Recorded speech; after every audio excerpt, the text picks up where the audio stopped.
Vamos adorar o Senhor. É mais um domingo de culto ao Senhor, de adoração. Viva isso com o melhor que há em ti. Você foi chamado para adorar o Senhor, alegre-se. Quando o Senhor restaurou a sorte de Sião, ficamos como quem sonha. Ficamos como quem sonha.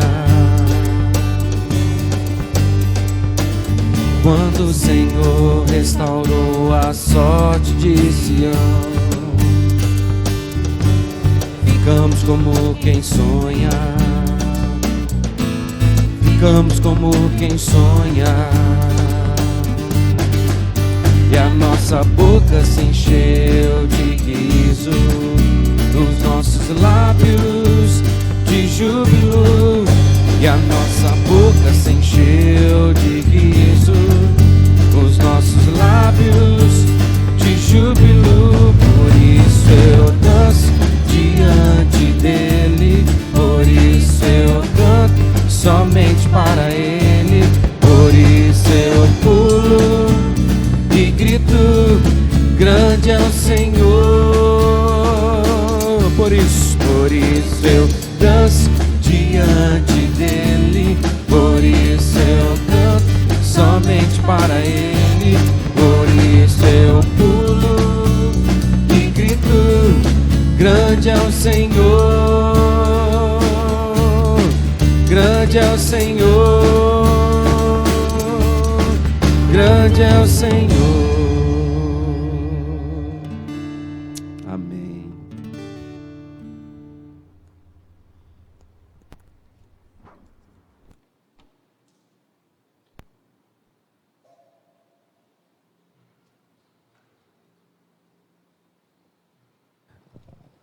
A graça e a paz do Senhor Jesus, querida igreja. Como é que nós estamos? Igreja Presbiteriana Central de Jataí. Que bom é poder saber que o Senhor nos concede mais uma oportunidade maravilhosa de rendermos a Ele culto, adoração. Como é que está a cesta aí, né? A cesta de frutos dessa semana está cheia, para poder, né, no domingo dizer: Senhor, está aqui, obrigado pelos teus maravilhosos feitos, obrigado por tudo que o Senhor tem feito por nós, pela maneira maravilhosa com a qual o Senhor nos ama. Espero que esteja com a cesta aí repleta de frutos, para poder render em adoração aos pés do Senhor, e ao mesmo tempo com o coração pronto, né? Que o Senhor nos abençoe, de nos habilitar o coração para que o adoremos e ouçamos a sua palavra, e possamos, ouvindo então, prestar-lhe culto em obediência, em amor, desejá-lo, amá-lo. Vamos orar então para tanto.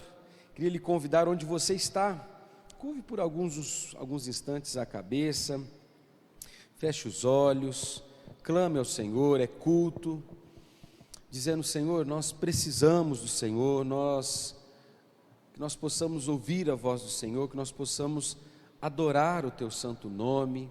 Quebranta-nos, Senhor, não nos permite, diante da tua palavra, ser solo endurecido.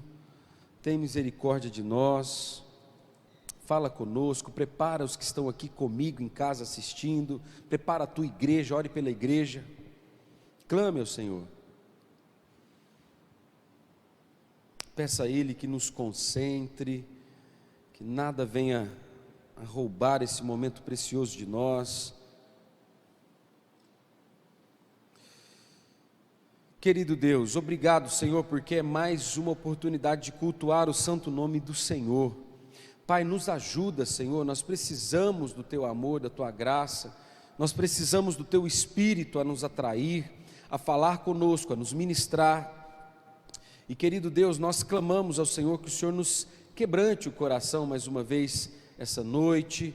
Pai, que o teu Espírito, Senhor, nos convença, Senhor, de tudo aquilo que nós precisamos ser convencidos, nos transforme onde nós precisamos ser ser transformados pelo Senhor, nos renova, nos restaura, que possamos ser habilitados pelo Senhor, Espírito de Deus, a cultuar, a amarmos o Senhor através das canções, de todo culto, a ouvirmos a Tua voz, aprendermos e praticarmos. Ó Deus, nós precisamos de Ti. Então, Senhor, nós clamamos perdão pelas nossas falhas e clamamos ao Senhor, Pai, que estejamos prontos e que nada, Senhor, venha nos roubar, que afasta para longe de nós as distrações, que nada nos roube esse momento, Senhor, precioso. Nós te pedimos em nome do Senhor Jesus. Amém. Amém. Como nosso Deus é maravilhoso. Abra aí em Mateus capítulo 13. Nós vamos ler do versículo 3 ao 9, né? Se eu não estou errado nas contas aqui, então são apenas 6 versículos. Ou, peraí, 3, 4, 5, 6, 7, 8, 9. 7 versículos. Não é porque eu pensei do 3 ao 9 aqui, mas não, são 7 então. Tá? Vamos lá? A parábola está subtitulada aí como a parábola do semeador. Mateus 13, de 3 a 9. O que diz a palavra de Deus? Diz assim, preste atenção, hein?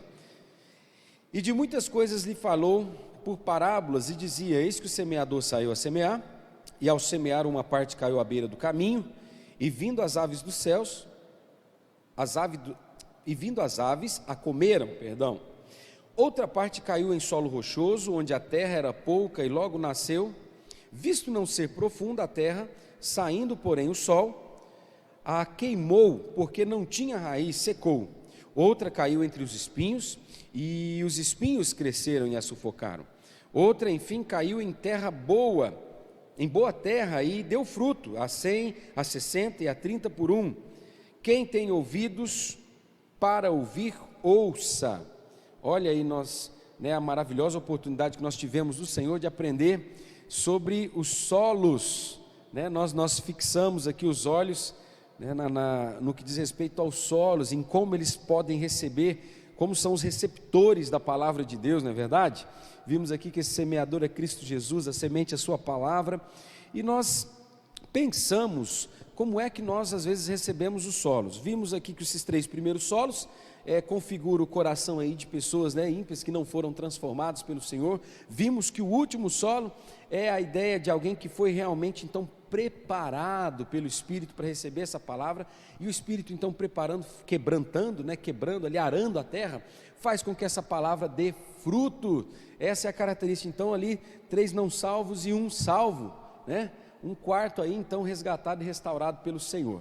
E aí nós vimos então que são características, e que nós como cristãos, mesmo às vezes depois ali, né, ser transformados pelo Senhor, aqui e ali precisamos estar atentos para que não sejamos, para que o nosso coração não se sinta inclinado a ser um solo endurecido, né, onde ali as aves no céu vêm e roubam com facilidade, né, ali o inimigo rouba com facilidade a hora que essa palavra está sendo lançada ao coração.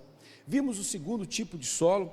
Não devemos ser esse solo raso, né, que se empolga às vezes com a palavra aqui, mas depois ali, diante da perseguição no dia a dia, ou do sol no dia a dia, né, logo falar, não, deixa quieto, não vou, é difícil demais obedecer, o compromisso é alto demais.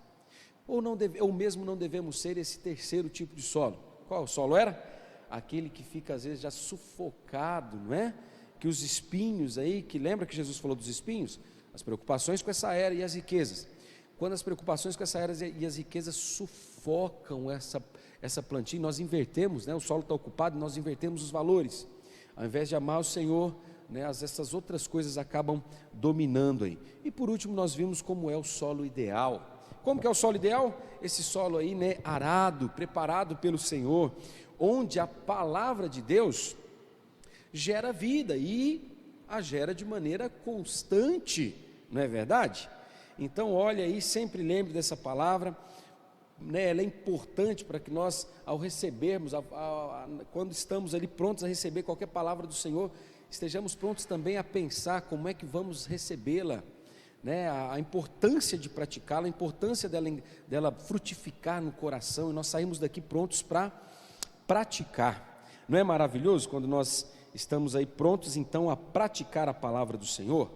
É maravilhoso. Então tudo que você ouvir hoje, né, toda a ministração da palavra de Deus, pense nisso. Primeiro, eu tenho que prestar atenção. Se eu estiver distraindo aqui, pode ser que às vezes seja uma ação até maligna aí, né, Misericórdia, deixa eu prestar atenção, e a hora que eu receber essa palavra que eu saia para praticar, mas de maneira rasa? Não, de maneira constante, que transforme a vida e o coração. Vamos louvar o Senhor? Nós vamos adorar o Senhor com o hino número 336, vem com o título aí de transformação, né? Pensando aí quando Jesus nos transformou e nos fez ser solo bom. Oh, maravilha, né? Que bondade do Senhor em nos transformar em um bom solo. E no número 336, transformação. Vamos lá.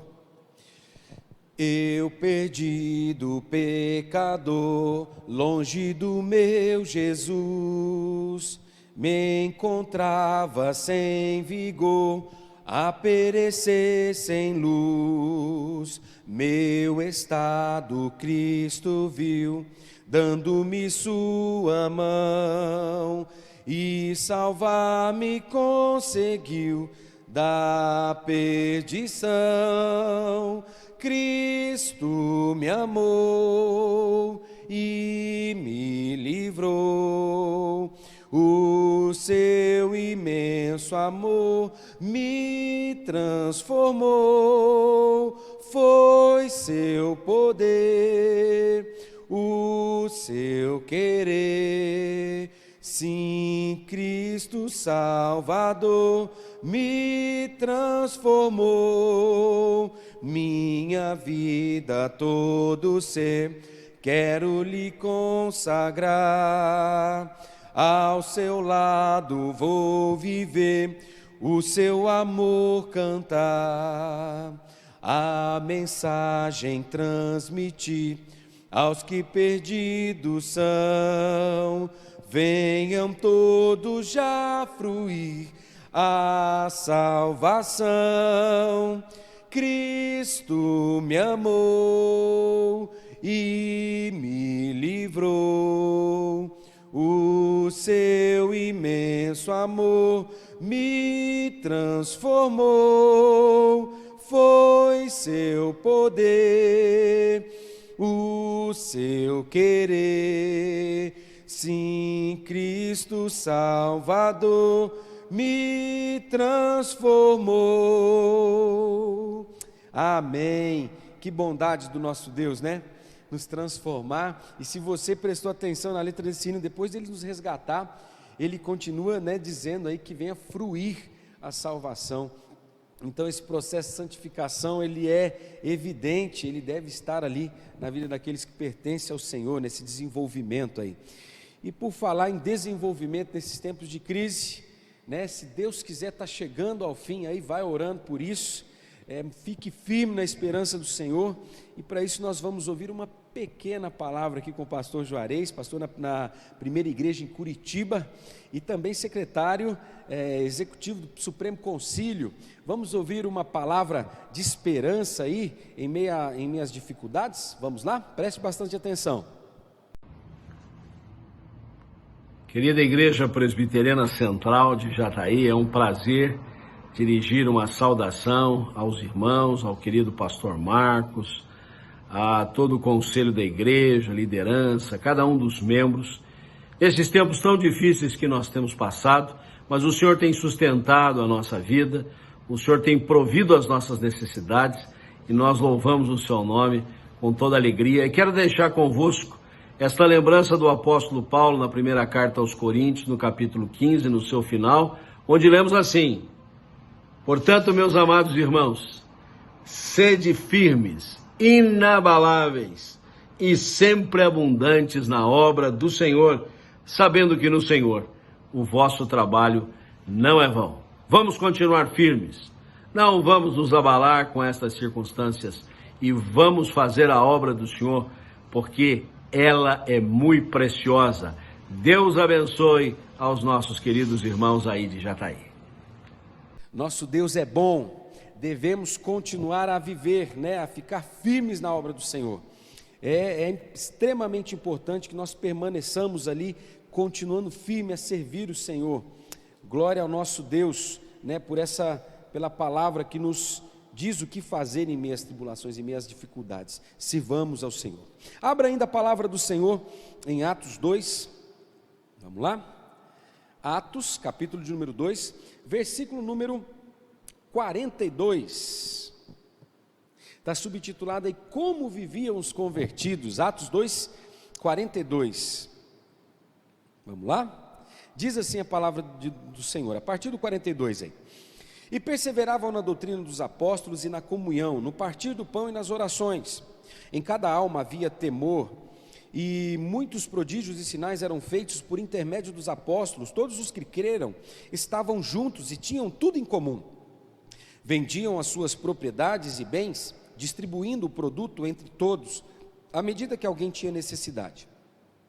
Diariamente perseveravam unânimes no templo, partiam o pão de casa em casa e tomavam as suas refeições com alegria e singeleza de coração, louvando a Deus e cantando e contando com a simpatia de todo o povo. Enquanto isso, acrescentava-lhes o Senhor dia a dia os que iam sendo salvos. Aleluia.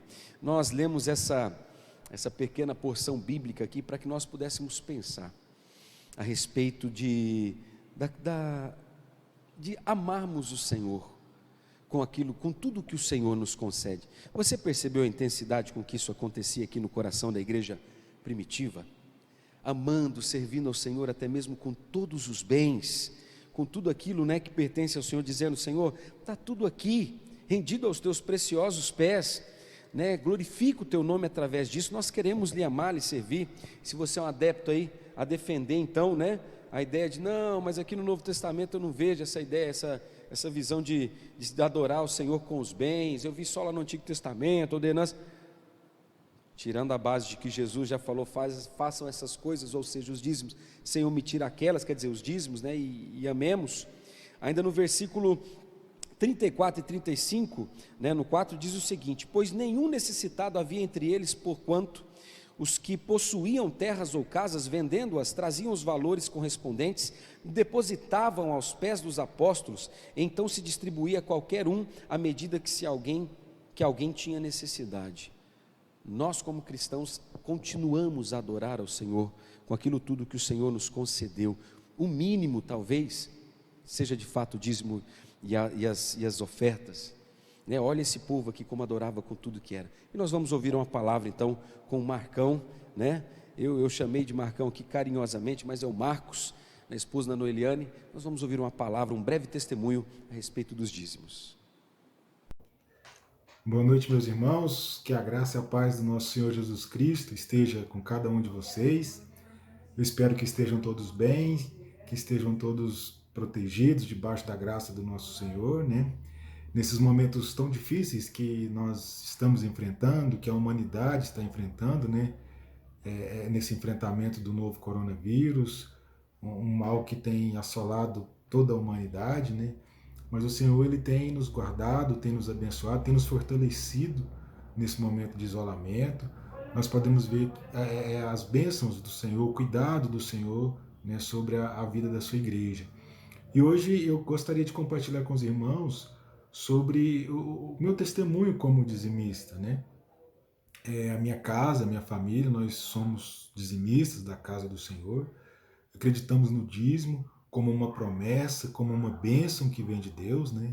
Acreditamos também que o dízimo ele é um princípio bíblico, prova disso em Malaquias 3,10, diz: trazei todos os dízimos à casa do tesouro, né, para que haja mantimento na minha casa. E o interessante é que essa passagem Deus fala: fazei prova de mim. E quando nós olhamos para um Deus tão soberano, tão poderoso, tão glorioso como o nosso Deus, e Ele nos permite fazer prova dele, quando nós devolvemos o dízimo. E Ele ainda fala assim que fazer prova de mim e eu vos abrirei as janelas dos céus e derramarei bênçãos sem medidas. Então o dízimo, eu acredito que além de um princípio bíblico, de uma obrigação nossa como cristãos, ele é um instrumento de Deus para nos abençoar, para abençoar a nossa família. Porque através do dízimo nós alcançamos bênçãos do Senhor. Não por obrigação, mas pelo amor de Deus. Então, assim, nós somos dizimistas, acreditamos no dízimo como uma promessa do Senhor, como uma promessa que traz bênçãos, né? Porque o Senhor fala que através dos dízimos Ele repreende o devorador e o migrador. Então, é bênção para a vida do cristão, é bênção para a vida daquele que é fiel. E assim, graças ao bom Deus, nós temos experimentado dessa fidelidade do Senhor para com a nossa família. Deus tem nos abençoado, Deus tem nos guardado, não tem deixado nada faltar. Sabemos que Ele é o nosso provedor, que é Ele que nos sustenta. E o dízimo é uma forma de demonstrarmos para com o Senhor o nosso amor, a nossa fidelidade, né, a nossa obediência ao seu mandamento, né? Então, assim, eu gostaria de deixar esse testemunho com os irmãos e dizer também que sejamos fiéis ao Senhor, mesmo na dificuldade, mesmo enfrentando lutas, a nossa fidelidade ela tem que permanecer, né? Porque o nosso Deus é fiel. Então, assim, que o Senhor ele continue nos abençoando a sua igreja, né? Guardando e cuidando de cada um de nós. E o nosso desejo é que em breve possamos estar todos juntos, todos louvando o Senhor como igreja, reunidos, né? E que o Senhor ele possa nos abençoar nesse sentido. Então eu agradeço a oportunidade e que o Senhor abençoe a todos, no nome de Jesus, né? Fiquem todos com Deus. Obrigado. Amém. É extremamente importante que nós continuemos a amar ao Senhor com aquilo tudo que o Senhor nos concede, né, com as finanças, o amemos acima de todas as coisas, que Ele reine, que o nome dEle seja glorificado. Nós vamos adorar ao Senhor com os cânticos, ânimo no coração, né? A carne às vezes não tem prazer de adorar o Senhor, talvez as distrações tentem vir contra esse momento, mas não se esqueça, pode ser esta uma oração em forma de canção, expressão de glorificação e adoração a Deus, desde como acontecia desde o Antigo Testamento, né? E como os anjos fazem, o adoram, né? Então vamos lá, vamos adorar o Senhor com o melhor que é em nós.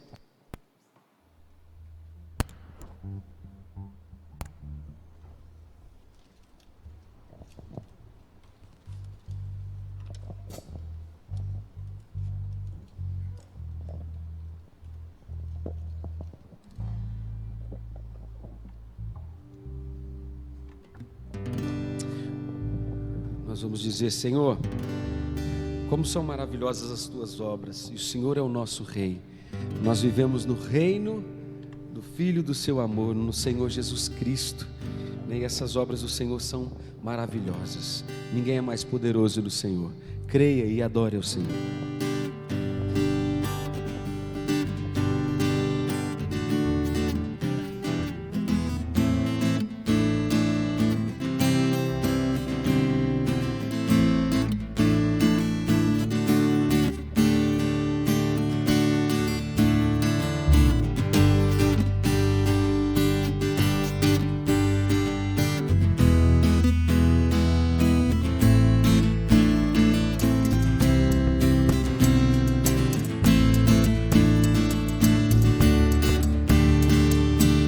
Vamos dizer: grandes são as tuas obras, Senhor Todo-Poderoso. Justos e verdadeiros são os teus caminhos. Grandes são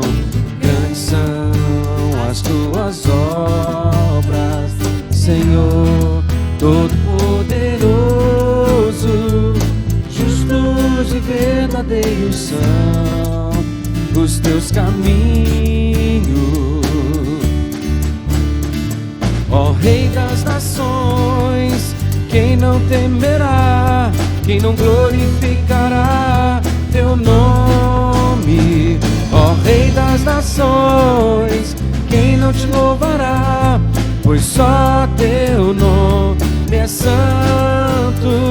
Ó Rei das nações, quem não temerá, quem não glorificará teu nome? Ó Rei das nações, quem não te louvará, pois só teu nome é santo. Todas as nações virão e adorarão diante de ti, pois os teus átrios de justiça se fizeram manifestos. Você sonha em estar nesse lugar? Todas as nações nesse dia e adorarão diante de ti, pois os teus átrios de justiça se fizeram manifesto. Não merecemos, Rei das nações nos conduz. Ó Rei das nações, quem não te louvará? Quem não glorificará teu nome? Ó Rei das nações, quem não te louvará? Pois só teu nome é santo. Ó Rei das nações, quem não temerá? Quem não glorificará teu nome? Ó Rei das nações, quem não te louvará? Pois só teu nome é santo. Pois só teu nome é santo. Pois só teu nome é santo. Amém, amém. Que esse dia chegue em que nós o adoremos, né? Todos ajoelhados ali, prostrados diante dele. Ouçamos nesse momento a sua sagrada instrução, a sua sagrada palavra. A graça e a paz do Senhor Jesus, que o amor de Deus, a benevolência, a misericórdia dEle continue sendo abundante nos nossos corações. Nós já louvamos o Senhor, né? Com cânticos espirituais, já adoramos o Senhor devolvendo aquilo que é do Senhor, né? E nesse momento, Deus é tão bondoso que quer falar conosco. E com certeza Ele estará falando ao seu coração, assim como falou ao meu coração. Abra a sua Bíblia, livro de Jonas. Jonas, capítulo de número 4. Jonas, capítulo de número 4. Nós estaremos fazendo a leitura do versículo 1 ao 11º. Jonas, capítulo 4. A orientação é que você permaneça aí com sua Bíblia aberta. Estaremos fazendo uma pequena exposição do livro, né? Não estaremos apenas baseados nesse texto. Esse texto é a nossa base, mas estaremos olhando para o contexto que a palavra de Deus nos ensina através da experiência deste homem. Jonas capítulo 4, versos de 1 a 11, diz assim a palavra do Senhor. Com isto, desgostou-se Jonas extremamente e ficou irado, e orou ao Senhor e disse: Ah, Senhor, não foi isso o que eu disse estando ainda na minha terra? Por isso me adiantei, fugindo para Tarsis, pois sabia que é Deus clemente e misericordioso, e tardio em irar-se, e grande em benignidade, e que te arrependes do mal. Peço-te, pois, ó Senhor, tira minha vida, porque melhor me é morrer do que viver. E disse o Senhor: é razoável essa tua ira? Então Jonas saiu da cidade e assentou-se ao oriente da mesma, e ali fez uma enramada e repousou debaixo dela, à sombra, até ver o que aconteceria à cidade. Então fez o Senhor Deus nascer uma planta que subiu por cima de Jonas, para que fizesse sombra sobre a sua cabeça, a fim de o livrar do seu desconforto. Jonas, pois, se alegrou em extremo por causa da planta. Mas Deus, no dia seguinte, ao subir a alva, enviou um verme, o qual feriu a planta e esta se secou. Em nascendo o sol, Deus mandou um vento calmoso oriental. O sol bateu na cabeça de Jonas, de maneira que desfalecia, pelo que pediu para si a morte, dizendo: melhor é morrer do que viver. Então perguntou Deus a Jonas: é razoável essa tua ira por causa da planta? Ele respondeu: é razoável a minha ira até a morte. Tornou o Senhor: tens compaixão da planta que te não custou trabalho, a qual não fizeste crescer, que numa noite nasceu e numa noite pereceu, e não hei de eu ter compaixão da grande cidade de Nínive, em que há mais de 120 pessoas que não sabem discernir entre a mão direita e a mão esquerda, e também muitos animais? Que Deus nos abençoe grandemente, para entendermos aquilo que o Senhor quer falar a cada um de nós. Eu sei, amados irmãos, que todos nós conhecemos muito bem a história do nosso irmão Jonas, né? E na grande maioria das vezes, Jonas é conhecido por aquele homem, membro da igreja presbiteriana lá no passado, não era assim? Eu sempre falo, né? Ele é conhecido como aquele crente turrão, aquele crente que decidiu desobedecer à vontade de Deus. Não é assim que nós aprendemos desde a escola dominical? Um homem que resolveu, assentou no seu coração em não obedecer a Deus. Mas, amados irmãos, quando nós começamos a olhar a história, a biografia deste homem, né, é importante nós pensarmos. Quando eu falei que nós iríamos dar uma olhada, uma viajada no contexto, porque quando falamos da biografia deste homem, é importante, queridos irmãos, nós pensarmos quais foram as motivações, o porquê que ele agiu da forma como agiu, o porquê às vezes nós agimos da forma como agimos muitas vezes no meio da igreja, no que diz respeito à vontade do Senhor. É isso que nós vamos, olhar. Por que Jonas, ele escolheu o caminho que não estava no coração de Deus? O capítulo 4, versos de 6 a 11, nós vamos perceber, amados irmãos, de que ele agiu da forma como agiu.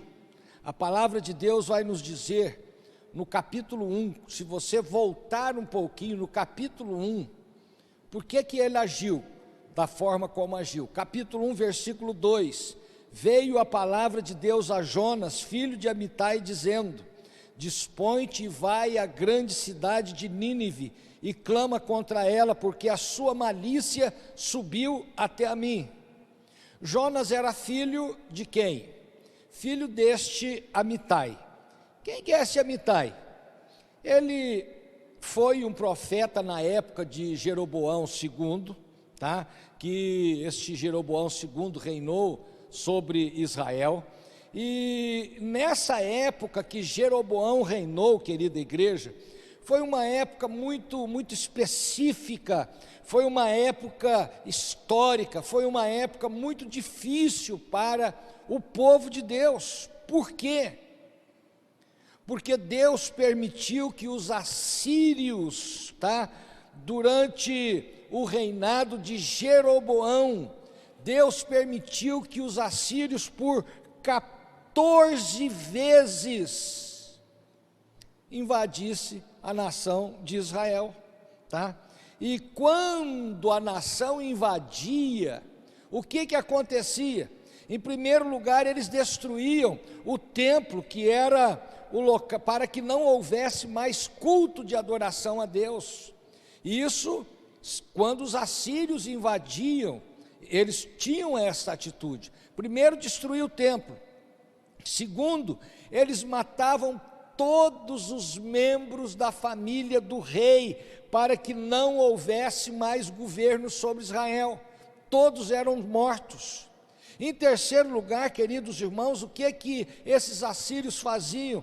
Eles matavam o profeta e toda a família dos profetas, para que não houvesse mais palavra de Deus sobre Israel. Ou seja, destruíam o templo, matavam o rei e também o profeta e toda a sua descendência. Agora, ele era filho de Amitai. Amitai era um profeta. Amitai era o pai de Jonas, tá? E por 14 vezes Jonas, ele cresceu, esta criança cresceu ouvindo os boatos a respeito dos assírios. Jonas cresceu, queridos irmãos, com essa marca no seu próprio coração. Quem são os assírios? As atrocidades as quais eles cometiam. E Jonas, queridos irmãos, ele era sabedor de tudo isso. Ele cresceu dentro desse ambiente.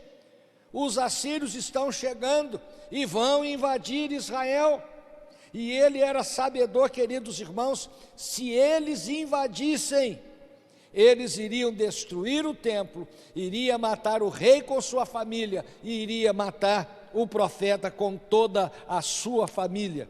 Agora, queridos irmãos, nós não sabemos se o seu pai está vivo ou se está morto, mas eu tenho certeza que Jonas, ele cresceu com essa ferida dentro do seu coração. Ele cresceu, queridos irmãos, dentro desse contexto de sofrimento. Os assírios vão invadir e irá destruir tudo. Agora, queridos irmãos, Jonas é o profeta, e o mais interessante que Deus fala para ele, né, em meio a esse contexto, Deus fala para ele no versículo de número 2, dispõe-te e vai-te à grande cidade chamada Nínive. A Nínive, queridos irmãos, Nínive, a cidade de Nínive era a capital da Assíria. E o que Deus estava falando para Jonas? Jonas, esses ninivitas pecaram contra mim e não me conhece, e eu quero que você vá até a sede da capital da Assíria, esta sede que te atormenta desde a infância. Preste atenção nesse detalhe. Eu quero que você vá até a sede da Assíria, a cidade de Nínive, este povo que te atormenta desde a infância, que é responsável pelas suas dores, este povo que é responsável pelos seus traumas, este povo que é responsável pelas suas decepções, este povo que é responsável pelas suas noites mal dormidas. Eu quero que você vá até esta cidade e pregue a minha palavra para este povo. Agora, queridos irmãos, cá para nós, o que você acha que estava no coração de Jonas? Ou o que fica no seu coração quando alguém fala mal de você, te persegue, te dá um prejuízo grande, causa uma decepção violenta no seu coração? Qual é o desejo do seu coração para com essa pessoa? O que você acha que estava no coração de Jonas? O que está no coração de Jonas, o texto vai nos revelar. Ele quer mesmo que a ira de Deus caia sobre Nínive. Ele quer que o fogo de Deus, a ira de Deus, consuma todo aquele povo. É isso que está no coração dele. E é isso que muitas vezes fica também no nosso coração, com aquelas pessoas que às vezes falam mal de você, com aquelas pessoas que às vezes são seus inimigos, entre aspas, que te criticam, que causam prejuízos, que causam feridas, que causam decepções. o que você deseja para essa pessoa, no fundo do seu coração. Senhor, abençoe essa pessoa que está me criticando, Senhor, abençoe essa pessoa que me deu esse enorme prejuízo. É assim que fazemos? Não, irmãos, nós somos semelhantes a Jonas, queremos que a ira de Deus caia sobre essas pessoas, que o juízo de Deus caia sobre essas pessoas. Jonas, nós sabemos e conhecemos bem a história. Ele resolveu viajar, mas viajou por um lugar muito distante da onde Deus havia mandado. E ele faz isso, amados irmãos, não de uma maneira covarde, não de uma maneira impensada, não por um motivo aleatório. Jonas faz isso por um motivo plausível, por um motivo que estava muito bem fundamentado, tá? E se Jonas não for a Nínive, eles não se converterão, e eles não se convertendo, a ira de Deus virá sobre eles. Então, dentro do coração, da mente de Jonas, ele não estava fazendo algo impensável, não. Tudo tinha um fundamento, uma lógica humana. Humanamente falando, era um bom motivo. Por quê? Porque ele estaria protegendo aquilo que tinha maior significância para Israel. Veja só, o seu coração está ferido, mas ele está tomando uma atitude pensando na própria nação, né? Ele vai proteger o rei, ele vai proteger o templo, ele vai proteger a família do profeta. Nós precisamos entender, querida igreja, com Jonas. Jonas, ele tinha bons motivos para não chegar perto de Nínive. Você concorda comigo? Eram bons os motivos que ele tinha para não chegar lá. Porém, os motivos não eram suficientes diante de Deus. Os motivos que Jonas nos apresenta não eram suficientes, porque não estava dentro do coração de Deus. Os motivos que Jonas tem, apesar de bem intencionado, entre aspas, proteger a nação, proteger o povo, proteger a família do profeta, não eram os motivos de Deus. E nós, como igreja, precisamos entender de que na nossa caminhada cristã, preste atenção nisso, na nossa caminhada cristã, na nossa vida como igreja presbiteriana central aqui de Jataí, nós não realizamos a obra de Deus porque é fácil e não há um preço a pagar, ou porque quando fazemos dá tudo certo. Nós realizamos a obra de Deus porque está no coração de Deus, e Jonas não tinha entendido esta verdade. Ele tinha motivos coerentes, plausíveis para não ir até a cidade de Nínive. O que ele não entendeu, e que muitas vezes nós não entendemos também, queridos irmãos, é que os nossos motivos coerentes e plausíveis, se não forem os motivos de Deus, eles estarão fora dos propósitos e dos planos de Deus, e devem estar fora dos nossos planos também. É isso que nós precisamos entender como igreja. Muitas vezes, queridos irmãos, eu sei que às vezes, quando começamos a estudar a vida de Jonas, nós, na grande maioria das vezes, que criamos assim um estigma a respeito de Jonas. Ele é o homem que desobedeceu a Deus, ele é o homem que foi engolido pelo grande peixe, né? Mas quando eu olho para a vida deste homem Jonas, esse homem de Deus, eu vejo ele como um servo do Senhor. Eu vejo ele como um homem que amava a Deus e a sua própria obra. Eu vejo ele como um dos profetas que muito se destaca no Antigo Testamento. Mas eu sei que Jonas, apesar de ser um homem de Deus, de amar a obra do Senhor, de amar o povo do Senhor, a igreja do Senhor, nós vamos perceber, queridos irmãos, de que esse Jonas, ele tinha um problema na sua alma. Este homem tinha uma ferida no seu coração.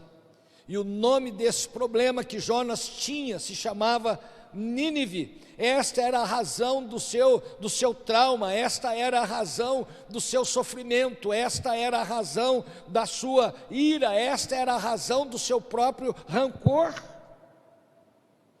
Eu sei, quem sabe você deve estar pensando, né? Pastor, o senhor está defendendo muito a Jonas, mas olhe para o capítulo 1, versículo 8. Você que está nos acompanhando aí com sua Bíblia aberta, vê o que diz a palavra do Senhor.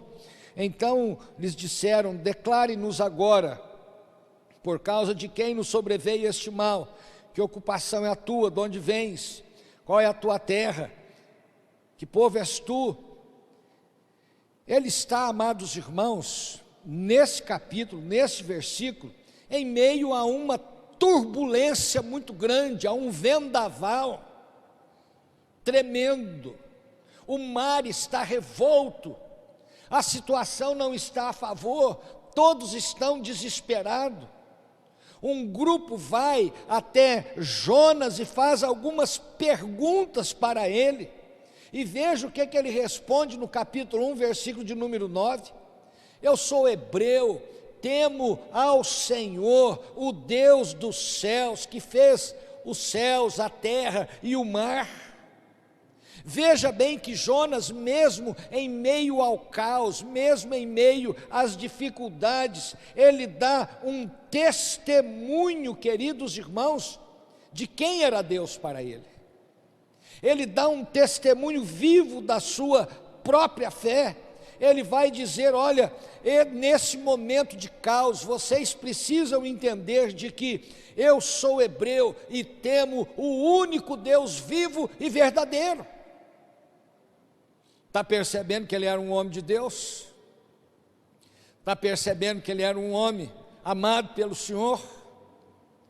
Mas eu sei que você está percebendo também, vendo comigo nesta noite, que era um homem que tinha uma ferida no seu coração, uma mágoa no seu coração, uma decepção no seu coração.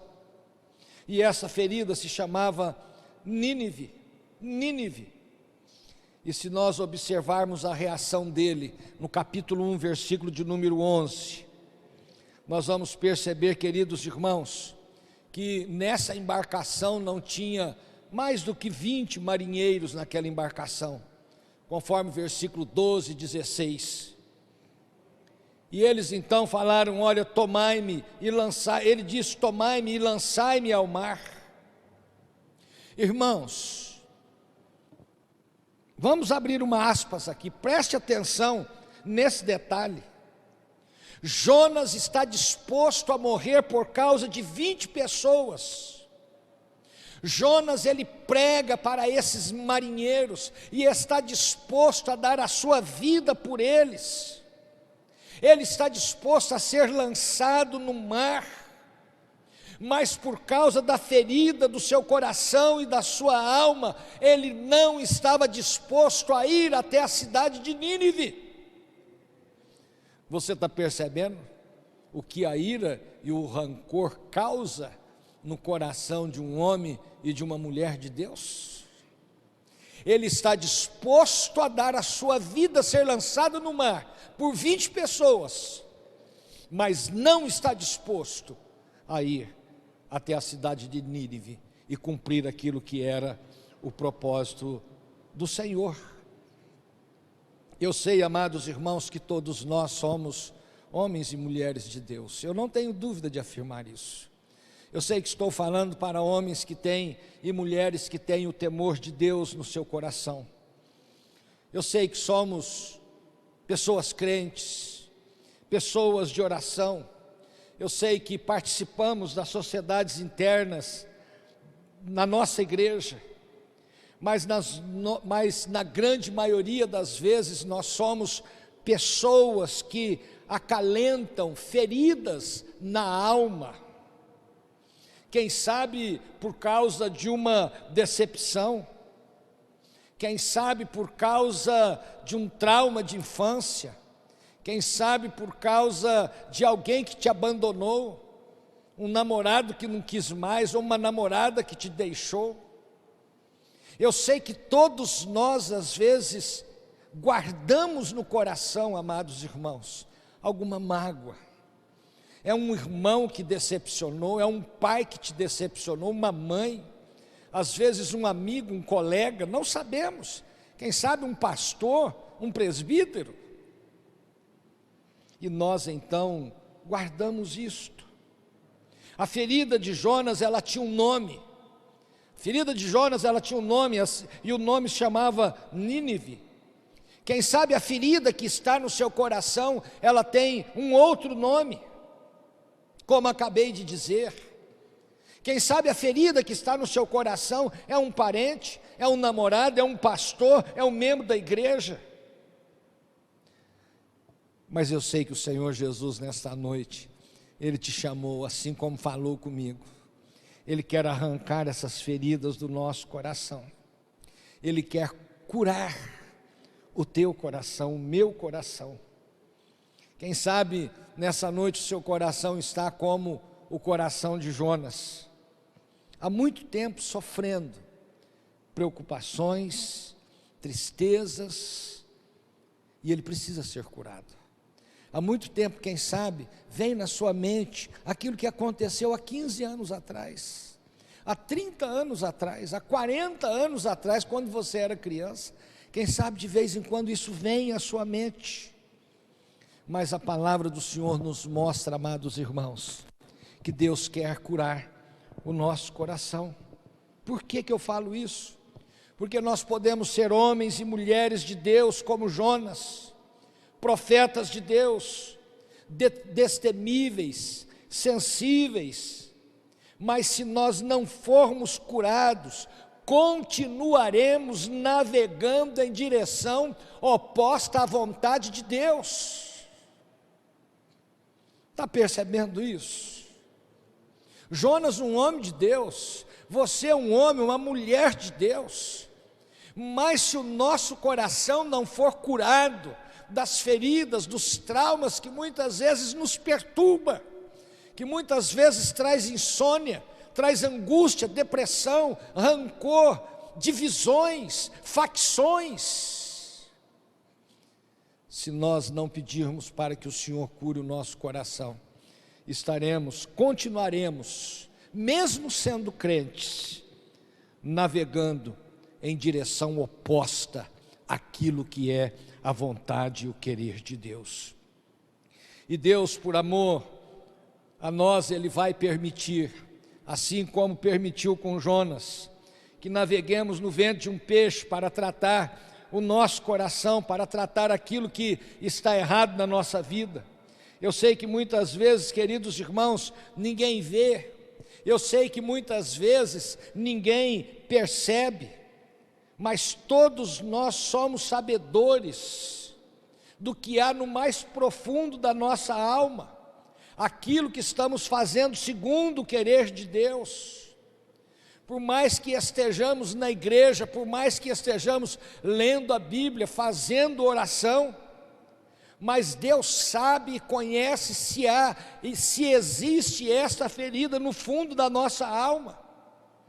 No final do capítulo 2 e do capítulo 3, ele nos fala que Jonas foi lançado em uma praia, e onde ele foi lançado? Bem pertinho de Nínive, porque se ele fosse lançado longe de Nínive, quem sabe, ele iria pegar um barco para uma outra direção, para uma outra Tarsis da vida, mas ele foi lançado ali perto de Nínive, e ele falou o seguinte no capítulo 2, versículo de número 9, tá? O que votei, pagarei. O que ele votou? Não há nenhum voto descrito no livro de Jonas, tá? E a pergunta que nos vem é, que voto que ele se refere então? Com certeza ele se refere ao voto profético. Todo o profeta, ele quando era ungido perante Deus, perante o povo, ele fazia um voto que consistia em duas partes. A primeira, ele dizia: eu falarei tudo que Deus me ordenar a falar. O segundo voto: eu irei para onde o Senhor me enviar. E aqui então, queridos irmãos, Deus está tratando o coração de Jonas. Ele foi lançado ali por um peixe, queridos irmãos, naquela praia, perto de Nínive, porque Deus queria tratar e trabalhar naquele coração. O mais interessante é que ele, no capítulo 3, ele vai, prega aos ninivitas, tá? Uma cidade que era grande, ele precisaria no mínimo 3 dias para percorrer, tá? E ele então vai pregar naquela cidade, mas ele prega do seu jeito. Capítulo 3 vai nos mostrar isto. Ele prega do seu jeito e é a menor pregação no Antigo Testamento. Jonas não tinha o menor interesse que aquele povo se convertesse. Ele só dizia: daqui 40 dias Nínive será destruída. Ele não fala do amor de Deus, ele não fala da salvação que está somente em Deus, ele só fala da destruição e ponto final. Ele prega correndo, queridos irmãos. Um percurso que ele deveria fazer em 3 dias, ele fez em 1 dia, conforme o capítulo 2, versículos 3 e 4. Ele não fala nem de salvação e nem de Deus. Alguns estudiosos afirmam que ele falou ainda em aramaico para que ninguém entendesse o que ele estava falando. Agora, a maior decepção que acontece no capítulo 3, versículo 5. Os ninivitas, eles creram em Deus, e aí foi para o coração de Jonas uma grande decepção. Por que isso? Porque o seu coração estava ferido, e a única coisa que ele almejava era a espada de Deus sobre aquele povo, era que aquela nação, que os ninivitas fossem destruídos. Agora, veja a trajetória de Jonas. Ele chega aqui, Deus com certeza estava voltado para os ninivitas, conforme o capítulo, o qual nós acabamos de ler, mas nós vamos perceber, e o texto vai nos mostrar, que Deus queria mesmo era curar o coração de Jonas. Deus amou os ninivitas, sim, mas Deus acima de tudo queria curar o coração de Jonas. Por isso o capítulo 4, versos de 6 a 11, o texto vai nos dizer de que Deus faz nascer uma planta sobre a cabeça de Jonas, conforme o verso de número 6, uma planta que faz sombra sobre a cabeça dele. O texto nos diz de que ele muito, mas muito se alegrou ao extremo por causa da planta. E esta é a primeira, depois de muito tempo, esta é a primeira e única vez que Jonas fica alegre por alguma coisa. O texto nos mostra assim, porque sempre nós vamos ver um Jonas atordoado, perplexo, ferido, mas agora ele se alegra porque Deus faz nascer uma planta que faz sombra sobre a sua cabeça, e isso alegra o seu coração. Porém, no versículo de número 7 do capítulo de número 4, acompanha aí por favor. Deus quer tratar o coração de Jonas. Deus ama os ninivitas, mas Deus quer tratar o coração de Jonas. O que Deus fez? Ele envia um verme, e esse verme então secou aquela planta. Preste atenção nesse detalhe. Quando o sol bateu sobre a cabeça de Jonas, no capítulo de número 8, ele então abre o seu coração e começa a falar com Deus. O que ele diz para o Senhor? Senhor, eu quero morrer. Olha que ponto chegou esse homem de Deus, um homem ungido pelo Senhor, um homem temente a Deus. Quando esta planta secou, ele disse: Senhor, eu quero morrer. Os versos de 9 a 11, Deus usa essa terapia para tratar o coração de Jonas. E ele está dizendo para o Senhor: Senhor, eu prefiro a morte do que ver Nínive convertida. E é nesse diálogo entre Deus e Jonas é que Deus trata o coração dele. Deus fala para ele: queridos irmãos, esta planta que você não fez, essa planta que você não fez nascer, não fez crescer, você está revoltado porque essa planta murchou, secou. Mas a causa da revolta, a causa da atitude errada, a causa do procedimento errado, não foi a planta, mas era Nínive. Você está percebendo? A causa que muitas vezes, amados irmãos, tomamos atitudes erradas, no meio do povo de Deus, no meio da igreja, no meio de uma cidade.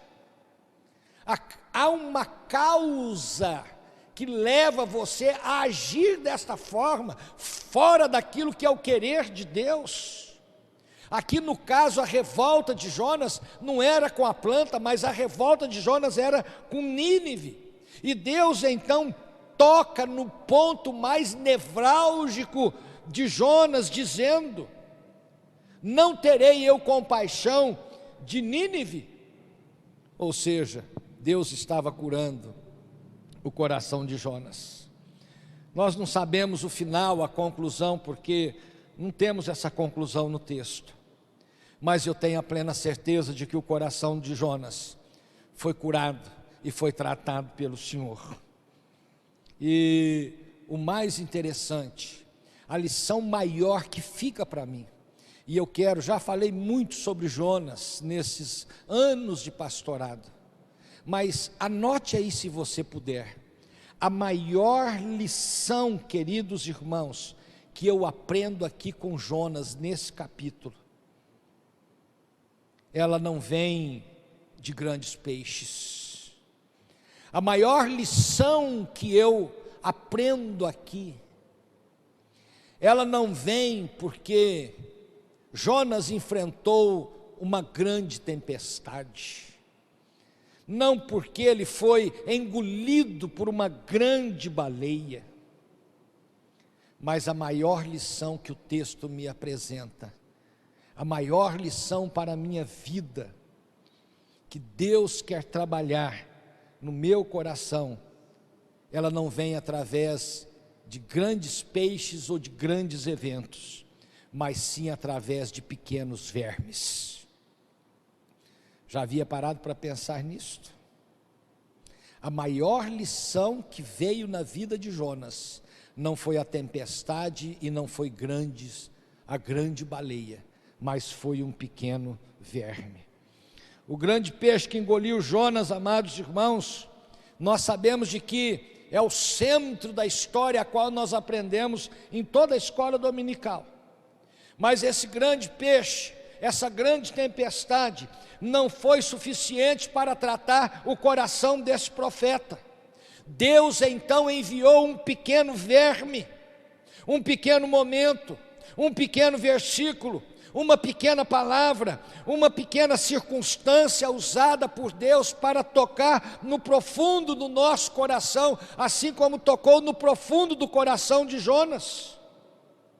E quando somos tocados por este pequeno verbo, por esta pequena situação, por esse pequeno momento, o nosso coração então, ele é tratado, a nossa ferida é curada e somos restaurados pelo Senhor. Quem sabe você serve ao Senhor há muitos anos, mas você carrega no decurso desses anos algumas feridas. E quem sabe nesta noite o Espírito de Deus está falando com você através de uma pequena palavra. Eu preciso ser tratado. Deus quer esse diálogo sincero entre você e Ele. Lembrando, não foi a tempestade, não foi a grande baleia, mas foi um pequeno verme que abriu o coração de Jonas. Queridos, Deus colocou essa palavra no meu coração, porque às vezes pensamos que Deus vai nos abençoar e muito. Às vezes nós pensamos que a igreja vai crescer e muito, através das nossas estratégias e através dos nossos planejamentos. Nós precisamos entender de que Deus quer abençoar a nossa igreja, e vai abençoar a nossa igreja, quando nós temos verdadeiramente um coração tratado, curado e restaurado pelo Senhor. Quando as famílias da nossa igreja, os esposos, esposas, filhos, têm um coração tratado e curado pelo Senhor. Entenda essa verdade. No reino dos homens, as coisas funcionam a partir da habilidade e da capacidade e a partir do empreendimento. Mas no reino de Deus, as coisas acontecem a partir de um coração quebrantado. No reino de Deus, na igreja do Senhor, as coisas acontecem a partir de um coração que não há mágoa, que não há rancor, que não há ferida. As coisas de Deus acontecem quando há esse coração compungido, quebrantado perante o Senhor, de vidas que estão dispostas verdadeiramente a fazer e a cumprir aquilo que está no coração do Senhor.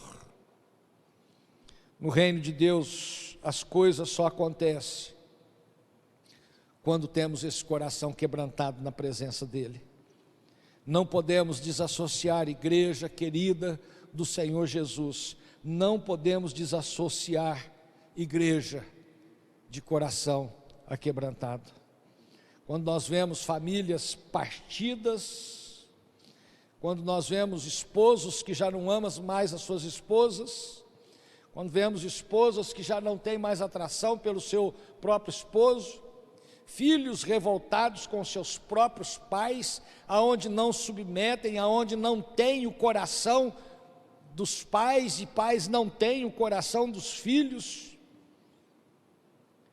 Quando contemplamos famílias, amados irmãos, com feridas emocionais, com decepções, presos por ressentimentos no coração, isso é preocupante. Isso é o que Jonas viveu. Essa é a experiência que Deus permitiu na vida dele. E quando há isso no nosso coração, Deus permite, Deus envia todos os dias um vermezinho para que venhamos a despertar. Deus permite um pequeno verme para nos incomodar, para que possamos olhar para Ele e entender o que Ele quer fazer na nossa vida.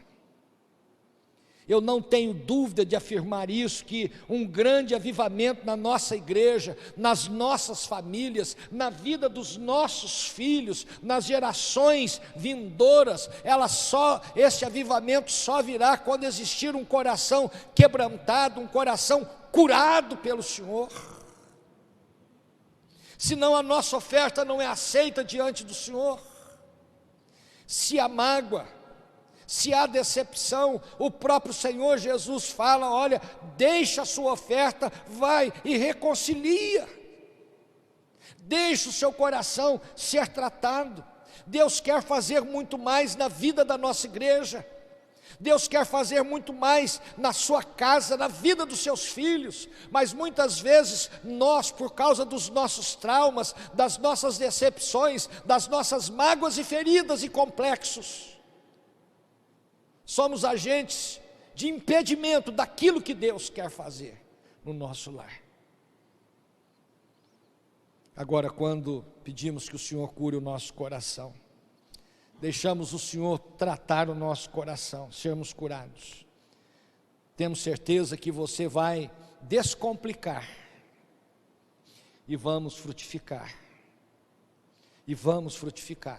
porque é isso que Deus quer fazer. Eu quero concluir fazendo uma pergunta muito particular e pessoal nesta manhã, nesta noite. Como está o seu coração? Eu estou perguntando aquela parte invisível, aquela parte privativa, aquela parte íntima que ninguém vê e conhece. Como está a tua alma? Como está o seu coração? Quem sabe você é um homem, uma mulher de Deus, uma pessoa zelosa pela obra de Deus. Quem sabe você é um homem, uma mulher crente há muito tempo, mas você carrega uma ferida desde a sua infância, desde a sua criação. Você carrega uma ferida de uma decepção, quem sabe na sua mocidade, ou quem sabe dentro da sua vida conjugal, você carrega essa ferida. Mas nesta noite, eu tenho certeza que o Espírito de Deus está mostrando e falando com cada um de nós. Eu tenho certeza que Deus tem permitido este pequeno verme nos incomodar, dia após dia, porque Ele quer curar o seu e o meu coração. Ele quer tratar a nossa vida, Ele quer nos tirar dessa zona de conforto, onde muitas vezes queremos aprender a conviver com essas pequenas feridas, e o texto nos mostra que Deus quer nos curar. No coração de Jonas, depois disto, ele reconhece que o problema dele era a ferida que ele tinha no coração pelos ninivitas, e precisamos entender de que quando nós abrimos o nosso coração, esse é o começo da nossa cura, e o começo de um grande avivamento. Quem sabe você está ouvindo essa mensagem nesse momento, guarda e carrega a mágoa há tanto tempo, decepção há tanto tempo, mas você continua prestando culto ao Senhor. Deus quer curar a sua vida, Deus quer fazer muito mais, Deus quer fazer muito mais, portanto abra o seu coração e deixa Deus te curar, em nome de Jesus, amém? Amém. Vamos orar. Ore aí ao Senhor, feche os teus olhos. Ore ao Senhor. Jonas, quantos anos sendo usado por Deus, mas com uma ferida no coração. A ferida de Jonas tinha um nome. E eu sei que a ferida que há no seu coração tem um nome também. Peça ao Senhor que Ele te cure, que Ele derrame bálsamo sobre esta ferida. Confesse ao Senhor, diga a Ele: Senhor, tem misericórdia, me perdoa, Senhor. Quantos anos, ó Deus, isso vem me incomodado. Quantos anos, Senhor, esta ferida tem feito eu caminhar longe daquilo que é o querer de Deus. Deus quer que caminhemos por águas profundas, aonde você, sua família e sua casa desfrute do poder de Deus, da vida abundância prometida, mas muitas vezes essas feridas impedem. Portanto, peça ao Senhor para te curar. Ó Senhor, em nome de Jesus, abençoe teu povo, abençoe cada um de nós, Senhor. Ó Deus, somente o Senhor conhece as feridas, as mágoas, as decepções. Somos crentes, lemos a Tua palavra, prestamos cultos, mas muitas vezes estamos à semelhança de Jonas. Tem misericórdia de nós, ó Pai, nos perdoe, restaure o nosso coração, e somente através desta cura e desta restauração é que iremos experimentar um grande avivamento, o mover, o poder de Deus sobre nós, sobre a igreja, sobre as nossas casas e sobre os nossos filhos. Nós te pedimos assim, em nome de Jesus, amém, amém. Deus te abençoe, querido irmão, em nome de Jesus, amém. Amém. Nosso Deus é maravilhoso e promove cura entre o seu povo em graça, né? Ele nos ama. Então nós vamos curvar a cabeça. Curve por alguns instantes a cabeça, feche os olhos, nós vamos ter a bênção. Que o amor de Deus, o nosso Pai, que a graça salvadora de Cristo Jesus e que as eternas consolações do Espírito Santo de Deus repouse sobre toda a igreja do Senhor, desde agora e para todo sempre. Amém. Amém e amém. Nosso Deus é maravilhoso. Ainda gostaria de convidar o pastor Marcos aqui por alguns instantes para passar as orientações sobre a Assembleia. Nós estamos cada vez mais próximos aí à Assembleia, então preste bastante atenção nesses detalhes, tá bom? E participe, seja ativo aí. Queridos irmãos, nós temos o mês de setembro, conforme decisão do Conselho, para indicarmos nomes a oficiais da igreja. Nós temos 2 vagas para presbíteros e 5 vagas para diáconos. Então você deverá fazer a sua indicação. Temos uma caixinha aqui na secretaria da igreja. Anote aí, tal pessoa para presbítero, tal pessoa para diácono. O conselho vai se reunir na última semana de setembro e vai apresentar à igreja os nomes aprovados, porque isso é função privativa do conselho. E nós teremos então no dia 31 uma assembleia aberta. Se os nossos cultos não voltarem presencial, teremos uma assembleia aberta, onde a igreja ficará aberta das 9 da manhã até as 20 horas. Você virá até a igreja, assina o livro, vota nos nomes que o conselho vai apresentar, tá? Ah, pastor, mas se o conselho apresentar alguns nomes eu não concordo. Você não vota, tá? Ou você vota não concordo, tá joia? Não concordando, não, a pessoa não tendo a maioria absoluta dos votos, o conselho indicará outros nomes, tá? Mas participe, isso faz parte do culto, faz parte da nossa vida como igreja e como povo de Deus. Que Deus te abençoe grandemente. Amém, amém. Não deixe de participar, seja ativo aí no reino de Deus, tá bom? Não deixe mesmo, diga: Senhor, eu quero ser instrumento do Senhor, ore por isso, viva esse momento de maneira espiritual, tá bom? Além desse recado aí, lembre-se, ao longo da semana, várias oportunidades de adorarmos o Senhor, tá bom? Não se sinta mesmo distantes, às vezes presencialmente falando, mas tem a reunião de oração, a transmissão ao vivo da reunião de oração na segunda, na quarta transmissão no estudo bíblico, tá bom? No sábado nós estamos tendo um sistema de live aí também com a juventude, tem sido bênção, né? Testemunhos, como Deus tem nos abençoado ao longo de todas nessas transmissões aí. E agora na escola dominical também estamos tendo a transmissão no domingo de manhã, tá bom? Então viva, venha, participe, tá bom? Seja aí pronto a participar e a caminhar conosco nessa jornada. Sem mais para o momento, então, a graça e a paz do Senhor Jesus e uma ótima semana abençoada a todos.